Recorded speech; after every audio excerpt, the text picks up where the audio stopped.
Welcome back, guys, to another Dragon Ball Gekishin Squadron video. Today we're going to be going over every single divine draw in the game, telling you guys which one is the best, worst, in a tier list format, as well as just going over them to make sure you guys understand how they're supposed to be used and what their value is. With that being said, let's go ahead and get into it. Alright guys, we're here with the divine draws. The first one up is Cloud Cover, which a lot of people used to think this one was really bad, but basically what this one does is it will spawn extra clouds around the map, and clouds have the same purposes as a bush. They spawn in the middle of the lane, and throughout the lane as well as in the back parts of the map, you will have extra clouds that when you're inside of them, you're not able to be viewed. You are invisible. Characters that, since divine draws do activate before a match begins, they are going to be able to practice your team comp around these divine draws. So if you see Cloud Cover, one of the characters that can massively take advantage of this is Hits. It is able to just hide in these clouds, come out, use his passive way more effectively than if they weren't there.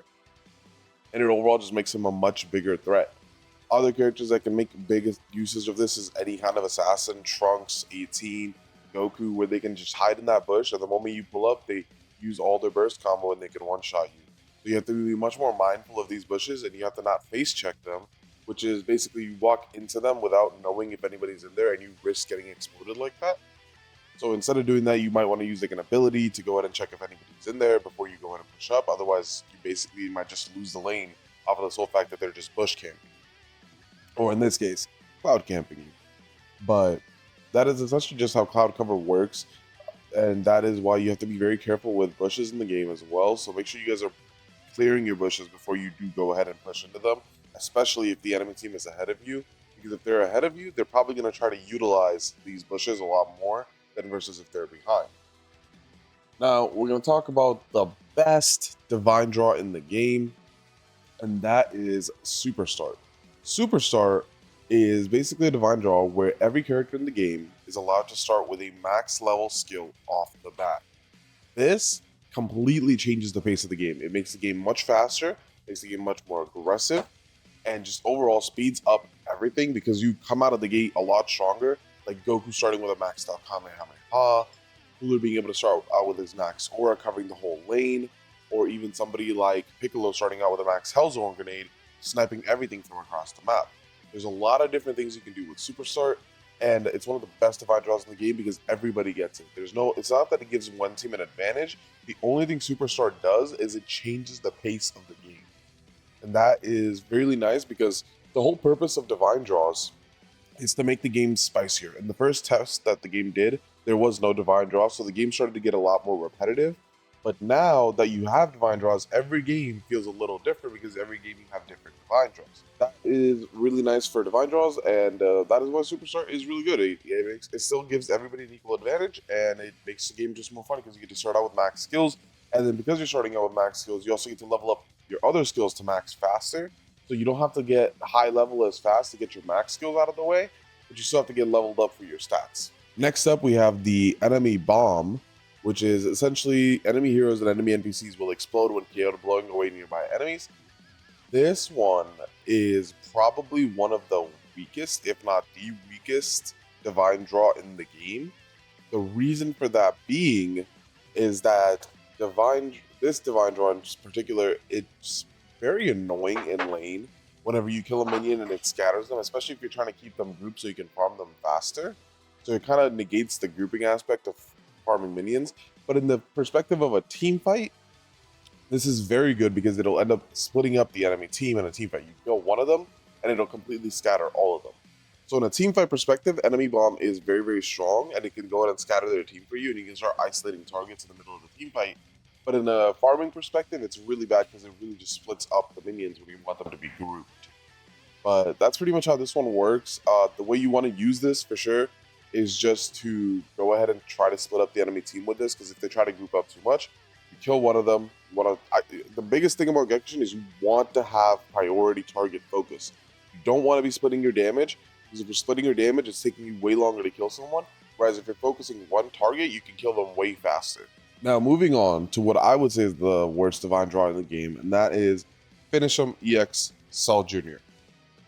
The reason that I would say this is the worst divine draw in the game is because This Divine Draw has essentially what this will do is this will spawn an EXL Junior somewhere on the map, and that EXL Junior will give you a ton of bonus XP.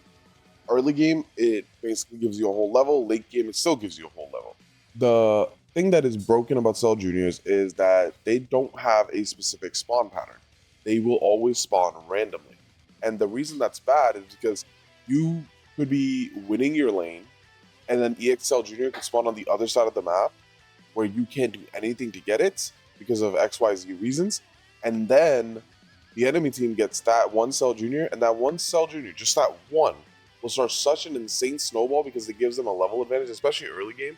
If they get a Cell Junior early game, they basically get ult advantage in lane, and they can just ult you on your next fight, and you're guaranteed to lose. You are not able to fight them for that entire period. You have to wait. But the problem becomes is that they secure one Cell Junior, they then are able to secure the Kai because they have the level advantage. Then because they're able to secure Kai and Cell Junior, they're able to secure the next Cell Junior because they already have like a 2-level lead on you. And then it just keeps snowballing and snowballing and snowballing because of that one Cell Junior that they got. And that one Cell Junior couldn't even be them playing well that they get it. It's just that it spawned in a very, very, very favorable position for them. That is why this is the worst Divine Draw, is because it's not an equal advantage for both teams. It's just an advantage for whoever gets luck of the draw for where the Cell Juniors spawn.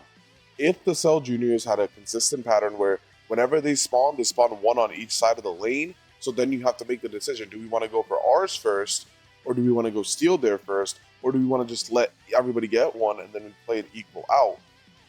It would be a lot better because then it would have an equal advantage, and then it's still more of a skill-based game. In this case, Cell Junior ends up just giving one team a massive advantage more often than not, and that just kind of sucks about Cell Junior. I really wish that they would fix the spawn pattern, just make it spawn one on each side of the lane whenever it does spawn, and that I think would add a higher level of play regarding this Divine Draw. Until then, I would say this is the worst Divine Draw in the game. The other ones I still feel like have very much so skill aspects and they spice up the game, but this one at times just straight up ruins the game. Now, moving on to Steamed Wall Buns. This one is the one I think I see people utilize the least and completely forget about when it's in the game, but it is one of the strongest Divine Draws in the game. The reason for that is that a meat bun will appear when you destroy a wall, and if you pick up the meat bun, you recover HP. If you guys are not aware, when Zeno is at your tower, you are unable to heal. In that situation, what you can do is you can go ahead and destroy the walls, and that will give you the healing so that you don't have to go back farther and you're still able to fight. A lot of people, what they'll do is they'll just forget about this and they'll run away. Also, during the fight, if you guys have walls that are destroyed because you guys are fighting each other, you just coincidentally do environmental damage, right? There will be wall buns that spawn and people will straight up ignore them. These wall buns, if you go back to my stream, like there's fights I've had where I'm 2v1ing someone and I win those just because of wall buns. It is an extremely powerful tool. You just have to learn to utilize it, and you have to play for it because that's what Divine Draws are. Whenever they are in the game, you want to prioritize them. They are extremely strong. They are game changers. So you want to make sure you're prioritizing them, otherwise you're putting yourself at a massive disadvantage. Now the next one of the more tame, I would say, for Divine Draws is Spirited Away, which is basically that bushes will grow around gods of destruction. The thing that is strong about this one is if you're fighting an uncoordinated team or a team that just does not look at their minimap, you could be taking their tower, charging up your stuff, and they just will not know that you're on the tower because of the bush. They will think, oh, our tower's safe, nobody's on it, but instead you're in the bush just charging up like a max burst or something. It makes it to where they have to come into the tower range to stop you. That's the main thing, is that it puts the enemy team out of position. They have to come into the tower to see you. Otherwise, they don't know if you're charging or what you're doing. And when they do that, you can basically just group them up and start using your ultimates on them because they can't defend it if they don't know what's happening, right? So that is why Spirited Away is very strong. It forces them to group up, and it gives you the advantage of being able to charge while being hit. You can also pair this with characters. Again, Hit is very strong with this. What Hit can do is he can go invisible, and then he walks into the bush invisible, so nobody sees him come in. So there's no way for them to know if you're on the tower unless they just predict it. And then you can just charge a max burst, and they have no clue what the hell to say. So very strong. You can also do this with characters like Trunks or Hit, where you kind of come out of like vision, and then you just dash into the bush so they can't see you, and then you start charging. So there's a lot of different tools you can do this. You just have to learn to utilize it once again. Now we're moving on to Super Damage Boost to Skill 1, one of the other great Divine Draws in the game. And the reason I say that is because pretty much every character in this game has a very strong Skill 1, so it getting a boost to it is fine for pretty much every character in the game. There's no character that really has a weak Skill 1 in this game that I can think of off the top of my head. So that's why I think this is one of the better Divine Draws. All it really does is just boost the damage on your Skill 1. Lowers the cooldown a little bit, I believe, but I could be wrong. It's mainly just the fact that it makes your Skill 1 stronger. At the end of the day, that's what it does. It will be boosted. And almost everybody in the game has a good Skill 1, so everybody can really utilize this. And it's still an equal game. It's just something to spice up the game a little bit. Your Skill 1 will move a little harder. Although if you're playing Kayle, I might touch you because in game I might touch you because Kayle is a biatch with this, dude. Her Skill 1 with this, her Sewer, Snowball, you don't get to play the game. You just get deleted. It's ridiculous. Now, the reason I waited to make this video was because of this Divine Draw, because this was recently added. This was not in the other tests, and that is Sparkly Stardust. This one it will spawn Stardust, which are these little stars that appear when Zeno attacks. When gathered, Stardust will shorten your skill cooldown. This is an incredibly strong Divine Draw for taking towers. If you're taking towers and these Sparkly Stardust spawn, you can basically get your entire cooldown cycle back just by picking up 1 to 2 of these. You have to, in a game where you have this Divine Draw available, you have to play for towers, and you have to play to protect your towers. Because the moment you start ignoring them, they will just tear through 2 towers like it is nothing. They get their cooldowns back so fast that you cannot ignore them. Across the map, they will just completely tear through your towers. So you have to be very much so tower focused whenever you see this one especially. It's always good to be tower focused regardless, but especially if you see this Divine Draw, you know that is a game that towers will decide who will win. With that being said, let me see if I can find a tier list format to put this in. If not, then we will just go ahead and rank them by numbers. Alright, there is not currently an official Gekishin Squadron tier list for Divine Draw, so we're going to go ahead and just make it ourselves right now.